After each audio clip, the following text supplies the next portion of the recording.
welcome to Lights, Camera, Yaption, the show where I talk about movie, media, and anything else that I want to yap about. I'm your host, Samp, and as always, we've got Newton, we've got the crew, and we're on episode 2. How are we all doing? Thank you for bearing with me with the first episode. Still figuring things out, as you can see, and we're still kind of working on getting the optimum format, the optimum setting. Noticed a few things upon review of our first episode. Firstly, this damn camera loves to not be in focus. She loves to not be focused on things. She's got camera ADHD. She just doesn't want me to be seen by anyone. And that's okay. Listen, I've had this camera since 2015, I think, is when I got her. I got her for a certain age birthday present. I won't say what, for I am ageless. But I remember I called her Constance after American Horror Story, Jessica Lange's character. So Constance, you've been great, but maybe let's get back to work, shall we? Let's focus on what's important here, and that's me.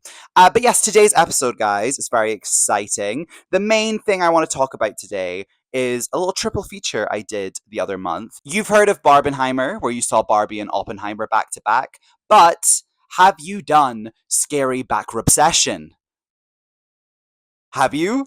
Where you saw Scary Movie, Backrooms, and Obsession all back to back? I don't think you did. I think I might be the only person in the world to have done that, and I want to talk about that. So today, it's a Scary Movie triple feature is going to be the main section of our video, and I'm excited to talk about all 3 of those films, the experience of seeing them all, etc., etc. Love scary movies. But first, we gotta do the recap. We gotta talk about what's been going on this week. Firstly, it's been muggy. In the words of our Lord and Savior Georges, it's really muggy. So yet again, I didn't think it didn't look too bad, the sweating last week's episode, until the very end, and I was like, oh my god, Sam, you need to chill out. But I think it was the energy. I think it was the energy I was expelling nonstop kind of did that. I also noticed how much I just didn't look at the camera. Sorry, guys. Say if you're listening, that's totally fine. It doesn't affect you. But editing everything for social media, I kept going, Sam, look at your friends. Look at all the folks at home in this camera. So promise I'll be looking at you more. I was looking at my notes was the thing, because I just wanted to make sure I covered everything, including when I said, I'm going to explain what these TV shows are and what I'm talking about. And I just didn't. I just rambled on about Drag Race and Big Brother without giving any context. If you don't know what Murder, She Wrote is about, it's murder. She wrote it. What else do you need, you know? But I'll try and give a little bit more context. But until the official complaints come in, you will get my yapping as presented to you, you know? You'll hear it straight from I was going to say straight from the cup. What's the word I'm looking for? Straight from the root, straight from the branch. You know, you picking fruit off? Similes and metaphors are not my friends. But let's talk about what's been going on in my world this week. So guys, I watched a couple of things. I watched The Long Walk and The Sheep Detectives.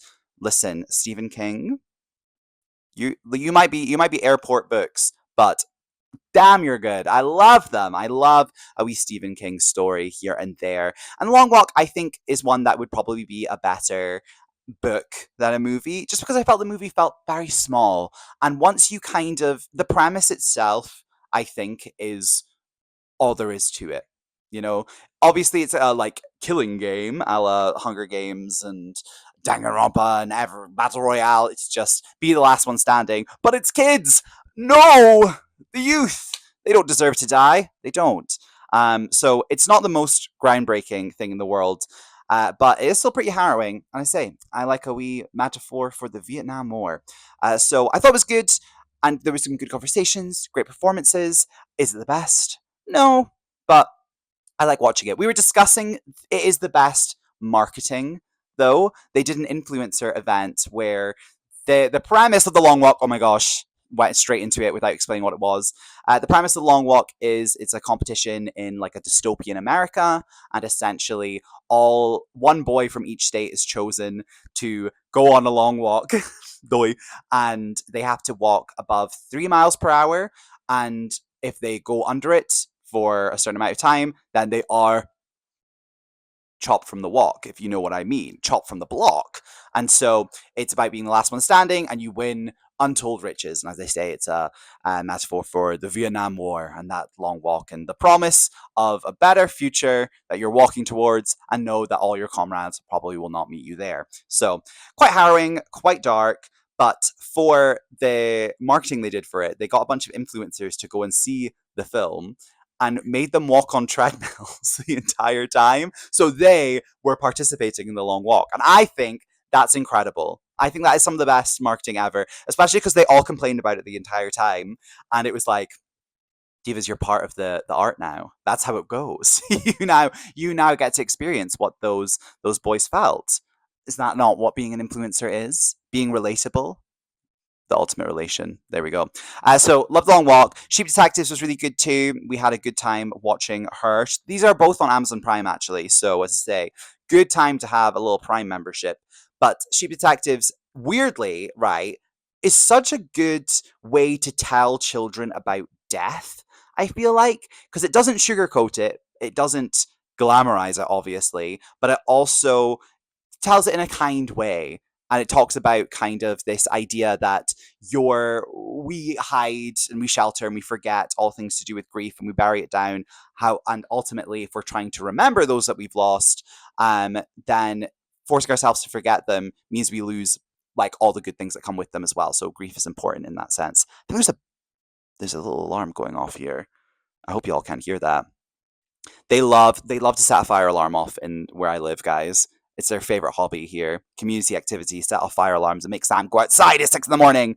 But it's not in our building for once, which is nice. But yes, Sheep Detectives, as I say, great one for teaching kids about grief. Very camp and fun. Emma Thompson puts in a good shift. And I was saying, I'm so jealous of the kids these days. They get to have Hugh Jackman, handsome gay Hugh Jackman. One day he'll recognize, explain to you the idea of losing a loved one. Back in my day, we had Watership Down. Which was that sometimes cute fluffy rabbits get ripped apart. And so deeply, deeply envious of the youth of today that they get that. But it was fun. It was cute. As a murder mystery connoisseur, I feel as though the mystery was a little bit weak. I personally don't know how a sheep was able to figure it out, but hey, that's just me. I mean, I did guess who was responsible, shall we say, but not from any of the evidence, but just from a story structure point of view, it kind of made the most sense. But yeah, and I've also been continuing with my Minecraft She Wrote sessions. I'm doing very well in Minecraft for anyone who's concerned. I know that was a hot topic. Minecraft, we're at the end. We've made it to the end. If you know what that means, you can cheer for me. I just have to defeat the Ender Dragon. But I went in woefully unprepared, so we gotta do some leveling up before we're ready to go there.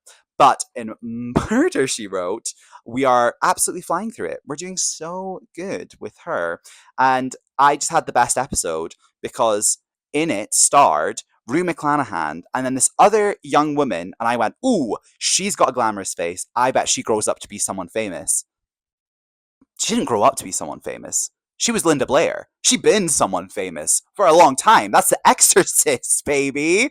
But I was going, oh my god, work! Yeah, literally going, oh my god, work at an episode of season 1 of Murder, She Wrote. Made me think about how, like, I wonder if there was the gay men and the queers of the 80s going, oh my god, slay, whenever they saw their diva worship, who was like, obviously think of like Liza Minnelli and Cher and all of those ones, but I like the idea of like a small screen one that was their local kind of diva. Obviously, Rue McClanahan is a big one too, but you know, a Jennifer Coolidge-esque person that anytime she popped up, everyone was going, work! The gay bars were going crazy. We have to screen her episode of Murder, She Wrote. She slayed in it. Talk about slaying as well. Drag Race is continuing to be a big feature of my everyday life, of course. So, Drag Race Canada is continuing on. They just had a design challenge and we lost Juicebox. She was eliminated. But, guys, we have a friend of the pod. We have a friend of the pod. I'm calling it now that Near Enough is a friend of the pod. She's commented and seen one of the Instagram reels that I made from last week's episode, a little gif of cup stacking, because I did say she stacked cups incredibly slow. And it seems as though the whole House of Nuff saw it because Far Enough liked it. There's a few other nuffs that have got involved. And I just so you're all welcome anytime. We are rooting for Near Enough. Lights, Camera, Yaption is a Near Enough Stan podcast. Now, this is going to come out on Saturday, and so an episode will have aired on Friday. So let's all pray together. Let's all manifest a Near Enough win, because a Near Enough win is a win for Lights, Camera, Yaption. So Nira, we are all rooting for you. And if you are looking for more Nuff names, I'll happily take Enough is a, Enough is a, Enough is enough. Do we like that? I think that's mine. Enough is a, Enough is a. I feel like you got to put the emphasis in a certain place in order for it to really pop there. But Enough is a, that's my contribution. I'd love to be part of the Enough family, despite not being anywhere near Canada, never doing drag, and not being able to dance at all. So, but yes, it was a very fun wee episode. As I say, we've lost Juicebox, which she had a great showing. She was the first out, and she managed to make it a little bit further, which was very nice. And we also now have Down Under versus the World happening. Yes, guys, Australia. And that is an international All Stars for those who don't know. So it's people from all different franchises. And we do have UK rep from Michael Maruli, which is incredibly exciting. And it was fantastic because UK won the first episode. Michael Maruli was the winner, which was great. It is so bonkers, though. I love these international All Stars because we get things like we got situations where it's Michael Maruli who is just like this Gran Canaria queen who's performed in Gran Canaria for 15 years and is just like truly in the nicest way, just like a bloke. Lip syncing against Miss Jade So, who is the tiniest little Filipino woman, the face of the century. Guys, if you don't know Miss Jade So, Google her. You spell Miss with a 1. And when she was asked about it, she said, because it's esoteric. She's phenomenal. And she is truly just like face card stamped. And she had to face off in a lip sync against Michael Maruli. So that was an absolute delight to watch. And no one got sent home in that first episode, which was good because I actually thought everyone designed a really nice outfit. So on Down Under versus the World, we are rooting for Michael Maruli, of course, our UK rep. Love to see that for her. Miss Jade So, absolutely gorgeous. But for me personally, my winner pick is Australia's representation, the first girl to walk into Australian Down Under, which is Art Simone. Art Simone is an absolute icon. I saw her at the Fringe, which is actually starting soon, which is exciting. And I am obsessed with her and everything she does. She has a recap show called Kick-Ons on YouTube. And truly, I put that on the background sometimes just to listen to like the Bogan Banter. It's so good. And she changed the brain chemistry for me when she was talking about a lip sync that happened. And she said this exact sentence. She said, and so they lip sync to Carly. Call him and I'll get him away. Call him and I'll get him away. And listen, I know my Australian accent's not amazing, but I truly cannot hear any Kylie Minogue, any reference to Get Out of My Way without hearing, call him and I'll get him away. So today, guys, if you have a moment, go and listen to Call him and I'll get him away. And she also would sing along, go, get out of my way, get out of my way. Camp as hell. So we are rooting for Art Simone above all, I think, for that one. So Art, you are hopefully a friend of the podcast too. We'll get you on Instagram reel. But yes, Nira and Art we're vibing with for sure. Everyone's doing a great job. Murder She Wrote, we talked about, and we're also watching Big Brother US. Again, Jason, who is on Big Brother US, is Selena Estites from Drag Race. She is being bullied. She is not having a good time in there. It's so wild talking about Big Brother US because it's like, oh, they're in there right now. They're having these conversations here as we speak, and things are not looking good for her. As I say, I'm recording this on Wednesday, so there's a high chance that tomorrow she is eliminated and we don't talk about her anymore, which is such a shame. But on the off chance that she's not, Everyone, I want you to go on CBS.com. I want you to vote to give Selena slash Jason a power. Use up as many votes as you can and vote for Jason. She deserves it. She could get an extra special power that'll help her in the game. And one could change the whole direction of her game for sure. She also could win a punishment where she has to guard the toilet for 24 hours. And that would be comedy. But obviously, we're wanting the best for her there. So, wild catch up. That was a lot of things I talked about. And once again, apologies if it is hard to follow. I just like to talk. I just like to yap along. So let's get moving on to the true beef of today's episode. And let's talk a little bit about Scary Backrobsession. 3 horror movies. Let's get into it. Scary Backrobsession. And we're in for camera. So, as I said, last month, guys, I did a bit of a triple feature by myself. My partner, that's right, partner, you're never gonna know. Ooh, where does he stand? I think I could guess. My partner was away. I had nothing to do on a Sunday. I had 3 films I wanted to see, so I went and saw them. 10 a.m. until 7 p.m., I think, was the time span of the day. And I had a delightful time. And I know these films have been out for ages, but I was going to talk about them when it came out, and I just never found the format to do it. And now I have a podcast. I have the format to yap. I have it. So, start off at 10 a.m. with Backrooms, a Backrooms breakfast, I called it. And it was a bit of a disaster because I tried to take the subway, and it turns out the subway doesn't open until 10 a.m.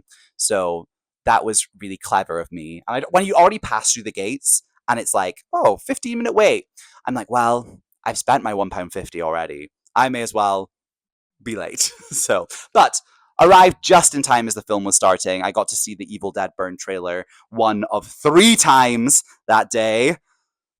Evil Dead Burn. Please burn. And we saw Backrooms.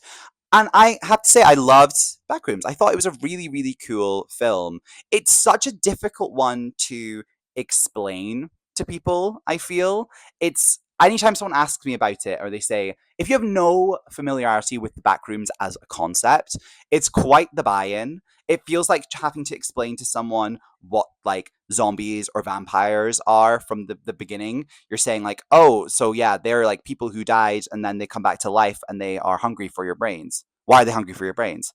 It's just kind of like what they do. They just kind of want to rip you apart and eat you, but also turn you into a zombie. Well, that doesn't make sense, because how can they turn me into a zombie if they also want to eat me? It's not that. There's levels to it. That's how I feel when I'm talking about the Backrooms, because I'm like, it's a liminal space that. What's a liminal space? Liminal space is just like a spooky vibe area that feels like time has stopped. Okay, why is it scary then? Because it's just a little bit unnerving, And there could be stuff in there. Is there stuff in there? Well, depends on which TikTok page you follow, because I mean that's a whole other thing, isn't it? The community aspect of it. So yes, Backrooms is a community project. It's like an online project, all stemming from one image of an abandoned warehouse. I think it was an office building, or was it a furniture store? It might have been a furniture store actually, somewhere in Canada. Gosh, I should have done the slightest bit of research beforehand. But it was one image talking about how liminal and creepy this was, and from there we have developed what has since become this never-ending project where you have some people claim there are species and demons and creatures inside the back room. Some people say there's never anything and you can escape it whenever you want. And there's so many different lores to it, shall we say. And so it's very difficult to keep track of. But the ultimate idea is just that. It's a bit freaky, innit? It's a bit scary. Also, having to explain no clipping to someone. Like, yeah, it's what happens when you no clip out of reality. What the hell is a no clip? You ever played Gmod? No one knows what that is. I guess it's for anything, actually, and you can no clip in any game. God, such nerd behavior. But yeah, let's talk about the movie. The actual movie, as I say, it does a perfect job of encapsulating that feeling, but not making it drawn out or pointless in a way. I kind of worried that there was going to be an element of it where it was either just going to be a classic horror film with lots of jump scares, and it's just set in a place that we've seen before. If anyone watches American Horror Stories, they actually did an episode on the Backrooms, and that was literally it. That was what it. They showed the images and they showed these liminal spaces. I had a guy wander around and go, "Oh my gosh, what's going on here?" And then demons would flood out and chase him, and it was kind of like, what has this got to do with the Backrooms? In the nicest way, you've just made like a trippy kind of horror film that anyone else could make. It didn't feel like it was a Backrooms movie. Whereas this one very much does. It does a good job of keeping the emptiness and keeping the creepiness of it being like a nothingness, and giving it some genuine depth and weight. And spoiler alert, there is threats. So it is a good film in that aspect, I feel like, because it's not just so Lynchian and psychologically bizarre and uncomfortable that without any plot, that any kind of like, what's a nice word of saying, someone who maybe doesn't like to think too much, someone who maybe wants there to be more obvious plot lines, they'll be able to follow it, but it still manages to keep the kind of vagueness of it all quite well, I think, too. So I had a lot of fun with it. And again, I'm guys, do we know that the director of the Backrooms is 20 years old? What? How did he do that? Kane. So, well done, Kane. You are young and you deserve the world because you made a good movie. But it is great. And I think as well, there was an element to it where he gave it more than just the spookiness too, where he gave the Backrooms a purpose in a way. Again, kind of spoiler alert for this coming on, for this film, but he talks about it being a place of memory, and it's memories of memories, and it kind of recreates reality but distorts it in a way that feels unfamiliar. And that's obviously something that is part of liminal spaces, is this idea that everything feels familiar but has been twisted in some kind of way, and we experience that every day. And so to make that about our own memories, and to make it with the main character's kind of downfall, is how he wants to change the past and how he wants to remember things differently. And ultimately, he then gets consumed by the Backrooms and becomes a memory of a memory, I think is a really cool and artistic decision to be made. So I thought that was really fun. And it could have been very easy to just go, "Oh, it's scary. He fell through the floor, and then there's the demon world underneath where there's demons, and the demons ate him to death. Oh no." But they didn't. He gave it depth. So well done, well done. I love as well, back if you follow the Backrooms kind of online presence, especially on TikTok, there's again so many different variations of the Backrooms and what happens in it. But there's this one person, and they answer questions about the Backrooms, and they say things like, someone says, "What would happen if a blind person fell into the Backrooms?" And they go, "Well, here's what would happen," and gives you a like for sure breakdown of what would happen.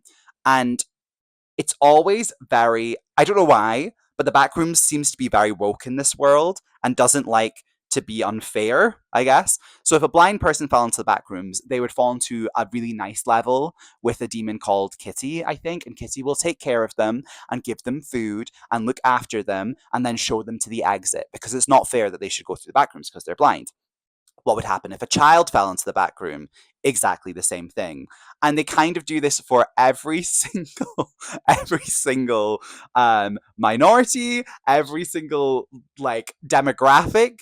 So again, not the, in their back rooms, the only threat, the only time you would be threatened in the back rooms if you are truly like a cis white man.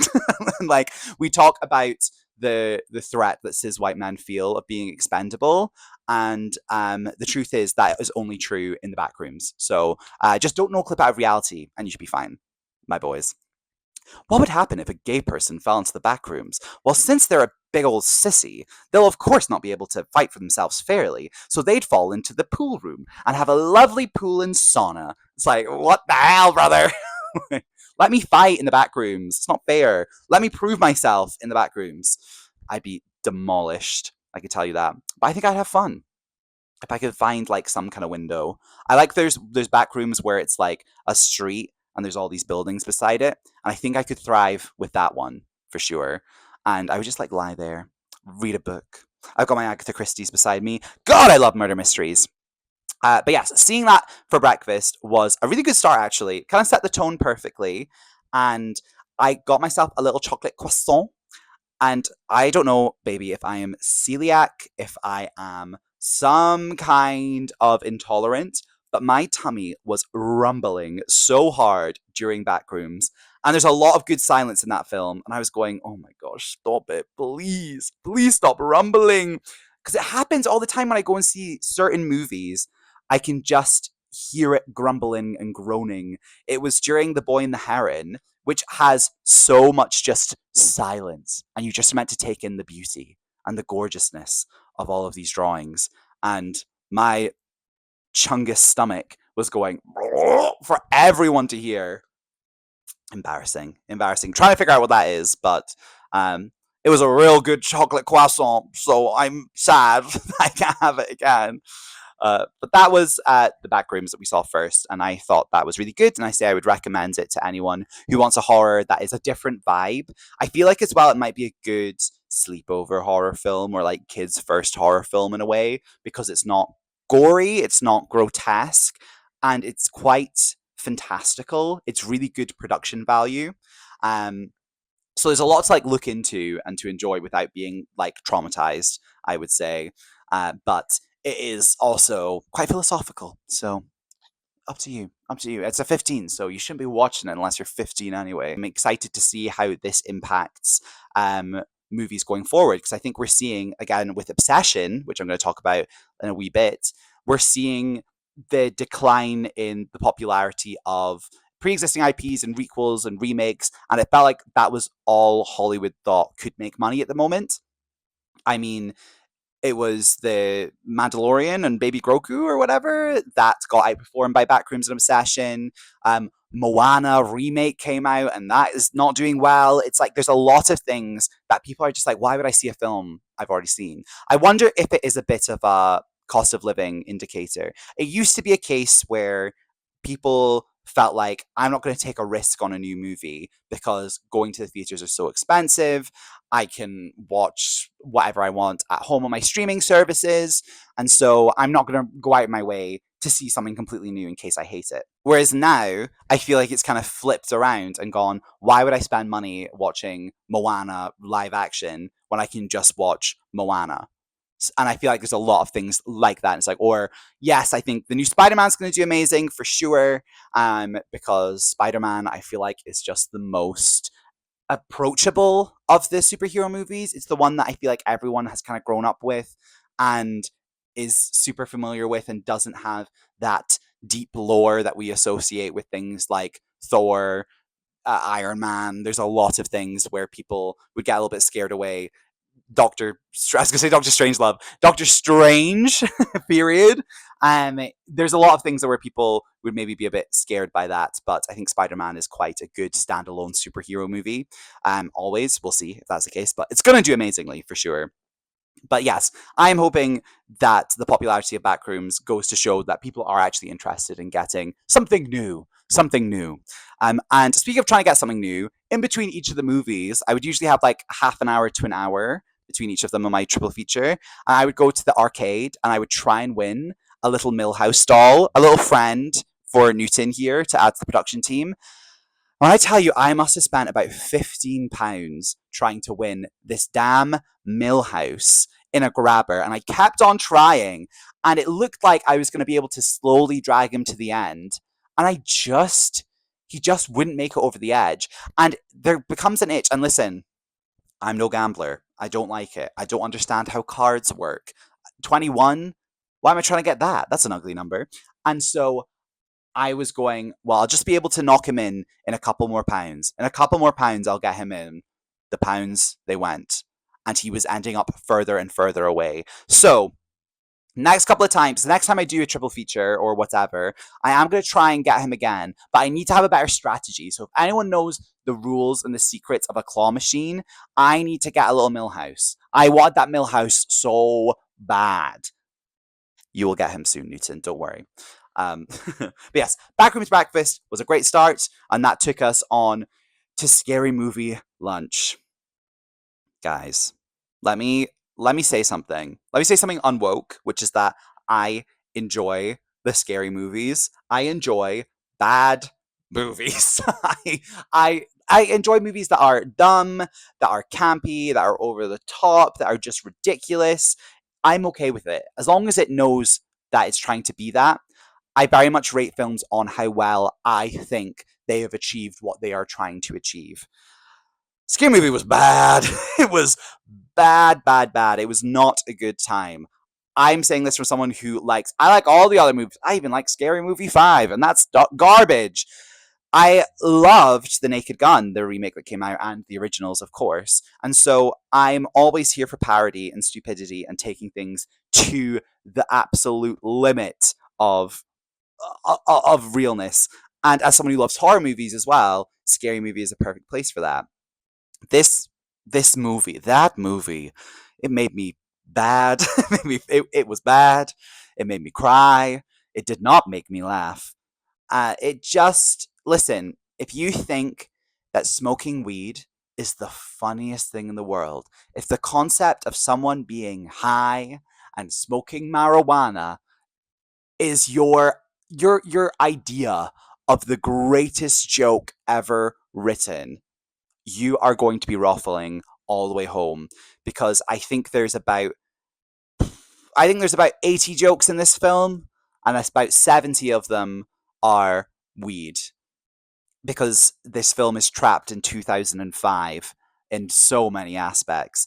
It just, as I say, it just felt like everything they were trying to say or every joke they had was written 20 years ago and then just put with characters from modern movies, modern horror films, because it just, nothing mattered, is the thing. And I know it's silly to say about a film as stupid as Scary Movie, but the good thing about parodies and spoofs is that it usually is working on like a core film. It's making fun of concepts, it's making fun of the plot progression. And in order to make fun of those things, you have to engage with them. You have to, if you're talking about like the heel turn of a character, you have to have that character set up to change. And then you can make fun of that. We have to care about the people we are watching. If they can die in every single scene and come back, we're not watching a movie. We are watching like it reminded me of when I would teach summer camp and I was always in charge of the youngest cabin and I had to get them to make a show at the end of the week and they always just wanted to beat each other up and fart and I would let them make their initial idea and then from there I would mold it into something that would make the parents not ashamed of them. And so it would be like we're Jedi's and we're gonna stab them to death, and then I'm going to poo my pants. And I go, okay, I love the Jedi stuff. Let's roll with that. Let's put a pin on the pooping your pants part, okay? I think there's some stuff to work with there, but maybe next year we'll do the poop your pants storyline. They just were going for it with all of that, but never enough and nothing new to the point where it just felt embarrassing for them. They had a character who is the like non-binary woke person from the new Scream films. And listen, as I say, I'm not super sensitive to the point where it's like if you make a good joke about it, I will be able to laugh at it. But every joke they had has been said for maybe the past 15 years. Like at this point, being like, I identify as as a peanut. You have to use she sells she shells pronouns. It's like a great joke. Heard that in a presidential speech in 2017, you know? Like it's so done. And they didn't do anything new with it. And that was every aspect of it. Every single character they had, it was something that has been pulled from the back catalog of just like a terrible Reddit thread from years ago. They obviously harbor huge resentment to the non-binary community in this movie because they they're getting killed on the subway train in New York in the same scene as Scream 5, which they're parodying. And then this man goes, oh my God, they're stabbing her. We need to help. And then the person goes, I'm non-binary. I use she, her, I use they, them pronouns. Don't you ever talk to me like that. And then the person goes, whoa, you're so annoying. I'm going to let them kill you. And then it's just like five other people being like, I'm going to help you. But then because they're woke, they deserve to die. And then it just ends with everyone joining in and stabbing them and going, fuck your pronouns. And that's what I mean. It's like, it's not a joke. It's not a joke. And not even in the sense of like, don't joke about that. But in the, I know plenty of trans and non-binary people. There's so much more to work with. There's so much more to work with. And it's like, let's be smarter here is all I can think about. Just a bit pathetic. I didn't enjoy that. And it continues throughout so many other things. There's also um one of the main, well, that's the other issue is when you think of scary movie, you think of Brenda and Cindy, who are Anna Faris and Regina Hall's characters. And they are fabulous. They are the absolute like peak of the scary movie franchise. Everyone is obsessed with them and goes to see the movies because of them. But they are not the main characters here. It's very much the Wayne brothers who wrote and directed the film take control, and it's their characters, one of which is smoking weed all the time. And the other one, the joke is that he is a predatory gay, but in denial about it. And again, it's all jokes that have been done for years and years and years, and I can take jokes about for him as well in particular. The joke of him being a predatory gay by itself is not that funny, but it is quite funny because the lengths of denial he is in, and I can take that. I can take that if they actually played with it, but they just don't really. And it's just the same joke where he is just like, and I want to have sex with men, but I'm not gay. That's it. You can boil it down to that every single time.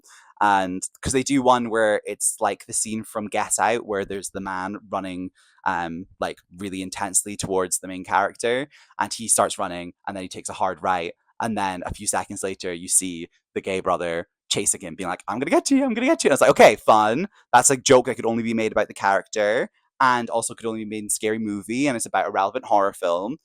But then later down the line, they have a Halloween party and he's dressed like a cowboy. And they go, oh, are you dressed like Woody from Toy Story? And he goes, no, that's gay. I'm dressed like Jake Gyllenhaal from Brokeback Mountain. Brokeback Mountain? Come, you have again, you have a plethora of gay references to work with here. It's 2026. You could have done so many things. Moonlight. You could have done anything. Heartstopper. There is Glee. Glee has come out. You can do Glee. And they went with Brokeback Mountain again, and I know that's still like the most iconic one because they have gay sex in that. Whoa. But it was just like how again this script just was plucked from 2005. It just was decrepit and ancient and embarrassing to have out, and it continues on through so many different ways as well. They have, again, the weed of it all is just non-stop. There's a bit where um, Anna Faris starts like shooting through the doors like Neve Campbell does in Scream 5. And she says, like, I'm going to shoot the door, get out the way, shoots the door. And she does it on one door, she does it on another door, and then she does it on a third door. And smoke starts to come out from it. And it's obviously like weed smoke. And then you hear Shorty, who is the Weed Brothers character, going, oh my God, no. And you're like, oh, that's funny. If they open the door and he's been shot and like weed smoke is pouring out of him, I will allow it. But instead, they opened the door and he was holding a bong. And he's like, you shot my bong that I used to smoke weed. It's like, yeah, we know. We know you smoke weed, Shorty. We know it. So please move on. And it was every single scene he was getting high. There was a joke where the kids came to trick or treat and they took what was it? They took candy from him, but it was his laced candy to get high, and so all the kids start running like they're in the movies. They're in weapons. They do the weapons run, and then you hear their voiceovers, and they say, "I'm so high right now," because they're high because they did drugs, and that's funny. And as I say, it's like I'm so happy to laugh at something that is dumb and silly and campy, but it just wasn't. It was just so basic in every level, and that's the thing. It couldn't even be like transphobic correctly. They couldn't even be homophobic correctly. They just and then I see all these things that people saying, "Oh my god, they really went there. I love this film because they made fun of all those people who are so whiny and blah blah blah." And it's like, if you are offended by this film, it's like it's actually like a bit cringe. Like, I think you should pity the film. I think you should. It's like a little dog trying to, like a little chihuahua trying to take you down, and it's trembling and it's shaking and it's high on weed, and you just kind of have to go, oh, poor thing. You thought you were doing something, but you weren't.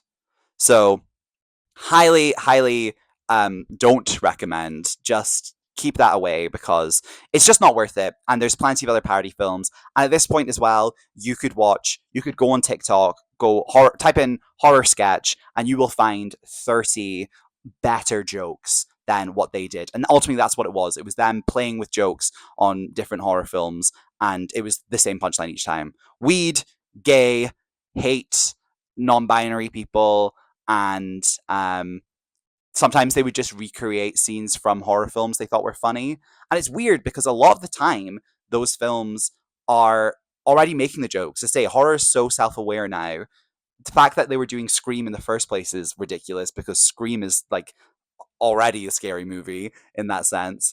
And like they did at one point, they had a girl in the Megan mask, like being all creepy, and then she starts to do a dance, and they're like, "Oh, okay." But that was it. That's all she just did. She just did a dance, and it's like, yeah, Megan in Megan does a dance. That's a joke that they do. And then I thought they were gonna maybe turn it around, and she was gonna maybe like, I don't know, twerk with it, do something a little crazy. But they didn't. They do everything at like 4% because it's a fart that they've made. A lot of feelings on Scary Movie. It's so much more fun to talk about bad movies than good movies for me. Anytime I'm like, oh, this movie was good, I'm like, it was nice, and it was nice, and it was nice.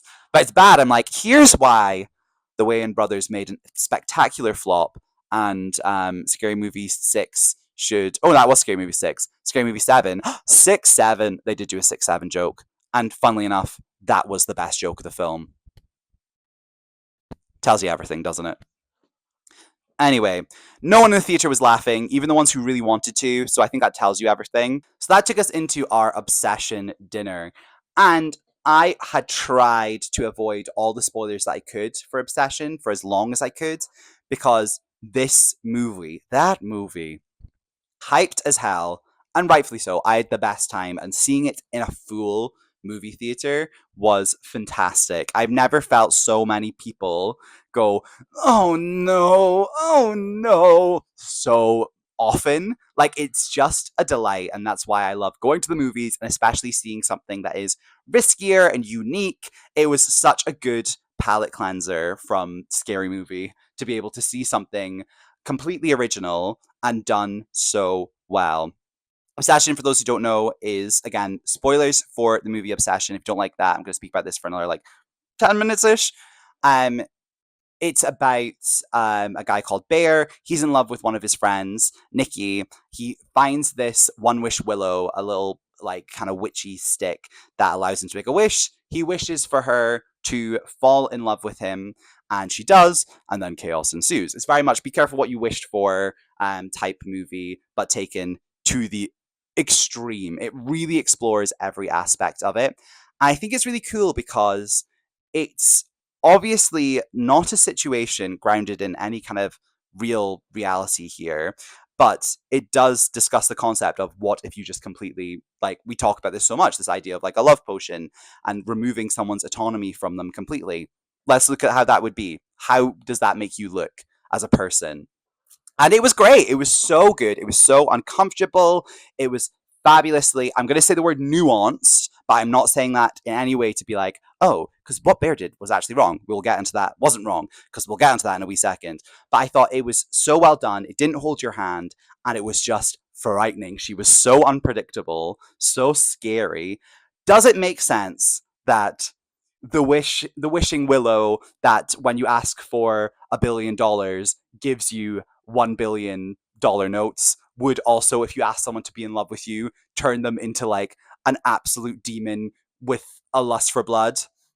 Not quite, but it makes a point. It's a good point to be made. And I think cleverly, is that it doesn't make Bear so explicitly awful. I think a lot of people who have issues with the film or issues with people's reaction to the film try and say, well, he's not an incel and he's not like obviously a misogynist or anything like that. And it's like, well, not obviously, but it's his actions. We need to look at his actions and what he does. Yes, he doesn't know that the wish is going to work straight away. He doesn't even know the wish has worked. But it's very, very clear at a certain point that he realizes that it has and then continues to um, pursue her romantically and use her romantically, which we can then say is assault. He knows he has taken away her autonomy and is acting on that. And so, is it a situation anyone would have encountered before? No. But we, as an audience, and so many people, in the moment where he realizes what has happened, we all go, and this is where I would feel like a terrible person. Like, that's the thing. That's the turning point. And to shut down the part of your brain that is pretending as though it's not saying that is bizarre. And to act as though, well, like, what are you going to do? She's in love with me now. It's like, no, no, no. You know what you did. You know what you've done. And so I think there's a lot of bad takes online about people purposefully misunderstanding it. I've seen it go both ways. I've seen people say that Bear is not as bad as people are making him out to be, and then I've heard people say that the film is misogynistic because what happens to Nikki is so awful and no one does anything about it. And I'm not going to say, and the truth is somewhere in the middle, because it's not. Those are both just wrong. Sometimes two people can be, one person can be wrong here, and one person can be wrong here, and the truth is actually miles in the ground, and they're both completely wrong. So they're both completely wrong there, and I just think it is such a fantastic film to talk about. And listen, if you ever want to like flag check your partner, make them see that film. If they're not seen it, make them see that film and then ask them what they thought. What would you do? Take a little survey. Uh-huh. And so you saw the second you made the wish, I changed my mind. Would you assume that the wish came true? No. Okay, okay. When would you assume that the wish came true? Okay, okay. It's a helpful wee thing, a wee tool to do for sure. How we make that real. A big thing that's happening at the moment is there's this YouTuber who I'm not going to name, but they made an incredibly bad take video explaining obsession. There's so many YouTube reviewers now, and I use reviewers very lightly because what they actually do is they just recap the plot, and then they say, and so then they go over to the store and they buy some milk, and there they see this person here. This person I think does a good job of pretending as though they don't know the truth. Then they go over here. It's like, that's not a recap. Unless I'm not saying I'm making phenomenal recaps here. In fact, the one thing I refuse to do on this podcast is actually explain what's going on. I could use some of their help. But there is a level where it's kind of like, are you reviewing or are you just talking to us, you know? And this YouTuber did a review and he spent the entire review clearly pissed off with how people are saying that Bear is a terrible person. And he clearly feels some kind of kinship towards Bear because from the get-go, he's like, and Bear seems like a pretty cool dude. And like, obviously he's socially anxious, but I don't think he should be crucified for it at all or anything like that. And it's like, why are you saying that? Why are you talking like that from the get-go? And it's just so embarrassing to feel the need to watch Obsession and protect the main character here. And it goes to show as well, it's like I can watch a film where someone is like the political beliefs that I align with, but they're being an asshole. And I'm not going to defend them and say, that character actually was right and you are all being mean to them. It's like, well, no, they've been written to be an asshole. I'm not going to say we should be nicer to the character. I'm going to say there was probably a lot of intentionality behind creating the character like that, and I can explore how I feel about it by talking about it with people. It's a bit embarrassing, is what I'm saying. And it's just really funny to me because, so my stepdad, his favorite bit in the world is to just have the most L take on like media or a movie ever. Like he just loves to rage bait and watch something and we'll all be like, oh my gosh, that's crazy. And then he will say, yeah, because, and then just have the completely wrong take. And it's a bit, he loves to do it. We would see like it, like Pennywise. Pennywise would devour a child and we'd be like, oh my God, it's so awful that Pennywise ate that child. And he'd be like, oh, a man's gotta eat, you know? And even he could not keep a straight face as he tried to have the L take with Obsession. We were talking about it, and he went, "He was just a boy in love."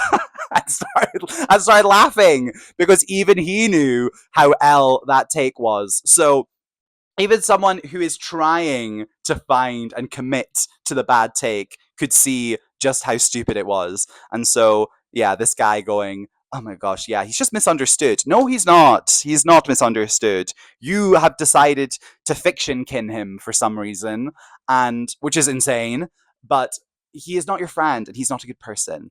But I think Obsession probably is going to be, other than the Odyssey, which I'm still yet to see, is very much going to be one of the defining films of the year. Again, a great one to have, even more so than Backrooms, because I feel as though this film truly had nothing going for it. No community behind it, no IP. It was just a standalone film that has just broken the box office, and that is, again, incredibly exciting. Horror films are saving Hollywood, guys. Between this and Terrifier and Backrooms, it's like, if you want people to go to the theaters, we got to start respecting horror. I think the Oscars and like awards shows are beginning to recognize that. We saw it a little bit with Demi Moore in The Substance. We saw it with obviously Amy Madigan and Michael B. Jordan. We're beginning to get this recognition, which is very exciting because there are tons of performances that at least should have been Oscar nominated. We need to get Toni Collette that honorary Oscar for Hereditary. What are we doing? What are we doing here, guys? What's going on? Um, but yes, it was. Those were the three movies that I saw in one day. I say, obviously, the ranking was pretty clear: Obsession, then Backrooms, then huge divot all the way down to the floor. Is Scary Movie, and so I had a delightful time. And I say, even seeing a terrible film felt great. So, highly recommend the first two movies. Don't bother with Scary Movie for sure. And I'm excited. We're coming up to autumn, so we're gonna get some new scary movies in as well, which is a delight. So, any recommendations? Let me know. I want to hear your thoughts, and we might do some more horror movie check-ins later down the line. But that's all we're going to talk about on those. I want to move on to a very quick Yaption section. So I'll catch you all there. And the Yaption. Okay, guys, today's TikTok trend that I want to talk about. It's not really much a TikTok trend as it is just an evilness that is apparent to me that I need to yap about. And that is the rise of undisclosed ads. And they are everywhere. So obviously TikTok is TikTok Shop. Major aspect of that is I am seeing non-stop ads for different products that people are selling. And that's really fine because most of the time they are disclosed and they start off with the dumbest hooks ever. It's just so clinical, I feel like, to start with the hook. I had to return this $3 Hoover here because now they've dropped the price to $2. Okay, buddy. You think you're clever. You think you're smart. I see right through you. Guys, it is not fair what this t-shirt brand did because they gave me 6 t-shirts for free and now they're giving everyone 8 t-shirts for free. What the heck? A plague. Like a plague upon all user-generated content creators to that extent as well. Be fun with it. Be whimsical. But what I'm seeing now is a lot of particularly AI. Ooh, this podcast's view on AI is a realistic one, and that is realistically, it looks like garbage, and we can sense it a mile away. And it's also killing the planet. So that is our realistic and holistic approach to AI there. And I have noticed that there's a lot of people who are making content with AI tools but doing so in a way to not disclose that it's actually an ad promoting the tools. So I've seen this person going, oh, making these crazy texts from my ex into a song. And it's just made up. It's just not true. You can tell that the texts are AI generated. And then the app that they're using to turn the songs into it, you of course see a little watermark. Of course, you see them generating it as well. And that's the hook, is they're trying to make you think you are watching something silly and user generated when actually it's promoting this app that lets you turn text into songs. And there's a few other ones. Ones you will notice straight away as well are anyone that is doing an interview, practice interview, and they're like, oh my gosh, my AI practice interviewer just asked me the craziest question. And what they'll do is they will make it seem as they frame it so perfectly where the AI interviewer will ask a seemingly crazy question, but actually, in the context of the job they're applying for, it's just kind of like a worst case scenario. So it's like, oh my God, it's so crazy. They would ask me what I would do if someone came into a changing room and they asked me why nothing fit them.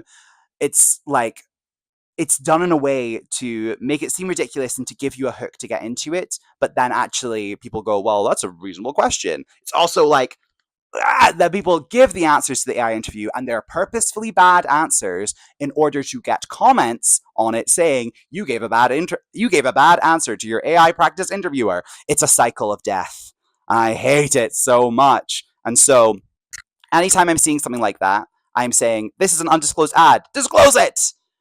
I want you all to join in with me on that because I'm sick of it so much. And the worst one as well is when, as I say, going back to the t-shirts, when they usually do one that's like, I'm angry or I'm upset or I don't want, I've been done dirty, because we all love to hear when someone's angry. And they go, the other way that they use hooks is they go, not one, not two, but 3 t-shirts for the price of one. But they've gotten really obnoxious with it. And sometimes I've seen them go all the way up to 12. Not one, not two, not 3. At this point, we're counting sheep. We're counting sheep at this point. I'm falling asleep. I go to TikTok for my sketches, for my recaps, for my wholesome cringe chungus behavior. I don't need all this. I don't want to see that you can get a feather duster that extends to 17 feet long for the price of a coffee. I don't need it. So that has been added to the evil folder for sure. And I propose that we start a new movement that is equal to like Silence Brand. If you know that, you see anytime a brand is commenting, Silence Brand. I think we need Silence Undisclosed Ad. I'll make the crab meme now. But oh my gosh, absolutely went over time here. Yapped so much about Scary Movie and so much about Obsession and everything that's going on. Maybe I need to make this more than an hour, but who will listen? Anyway, guys, thank you so much for hanging out with me and listening to me yap today. As I say, this will be out on Saturday, and we will be back again for another fabulous episode. We had a lot of people actually messaging me saying they'd love to be on, so we might have some yappers come in too to yap with me, perchance. We'll have to see. But yes, thank you so much. Drop us a wee follow. I'm also on TikTok and Instagram, Lights Camera Yaption, if you want to follow me there. And we will see you all next Saturday. Goodbye, guys. Bye.